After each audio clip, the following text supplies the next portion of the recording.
ಇಂದು ಪಟ್ಟಣದ ಸರ್ಕಾರಿ ಪ್ರಥಮ ದರ್ಜೆ ಕಾಲೇಜು ಕಂಪ್ಲಿಯಲ್ಲಿ ಚುನಾವಣಾ ಸಾಕ್ಷರತಾ ಸಮಿತಿ ವತಿಯಿಂದ ರಾಷ್ಟ್ರೀಯ ಮತದಾರ ದಿನವನ್ನು ಆಚರಿಸಲಾಗಿದೆ.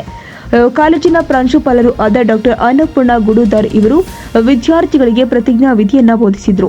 ರಾಜ್ಯಶಾಸ್ತ್ರದ ಮುಖ್ಯಸ್ಥರು ಮತ್ತು ಚುನಾವಣಾ ಸಾಕ್ಷರತಾ ಸಮಿತಿ ಸಂಚಾಲಕರು ಆದ ರಾಜ್ಮಟಿ ಎಂಆರ್ ಆಯೋಜನೆ ಮಾಡಲಾಗಿದ್ದ ಈ ಕಾರ್ಯಕ್ರಮದಲ್ಲಿ ಸಮಾಜಶಾಸ್ತ್ರದ ಮುಖ್ಯಸ್ಥರು ಆದ doctor Chandrashekhar, doctor Mahesh K, ಅರ್ಥಶಾಸ್ತ್ರದ ಮುಖ್ಯಸ್ಥರು ಆದ ಡಾಕ್ಟರ್ ಜೆ ಕೃಷ್ಣ, ಗ್ರಂಥಪಾಲಕರು ಆದ ಶ್ರೀ ವೀರಭದ್ರಪ್ಪ ಐಜಿ ಉಪಸ್ಥಿತರಿದ್ದರು. ಈ ಕಾರ್ಯಕ್ರಮದಲ್ಲಿ ಇತರ ಬೋಧಕ ಮತ್ತು ಬೋಧಕೇತರ ಸಿಬ್ಬಂದಿ ವರ್ಗದವರು ಮತ್ತು ವಿದ್ಯಾರ್ಥಿಗಳು ಭಾಗಿಯಾಗಿದ್ದರು.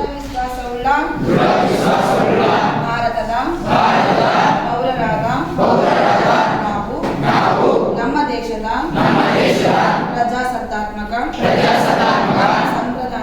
ಸಂಪ್ರದಾಯಗಳು ಮತ್ತು ಮುಕ್ತ, ನ್ಯಾಯಸಮ್ಮತ ಮತ್ತು ಶಾಂತಿಯುತ ಚುನಾವಣೆಗಳ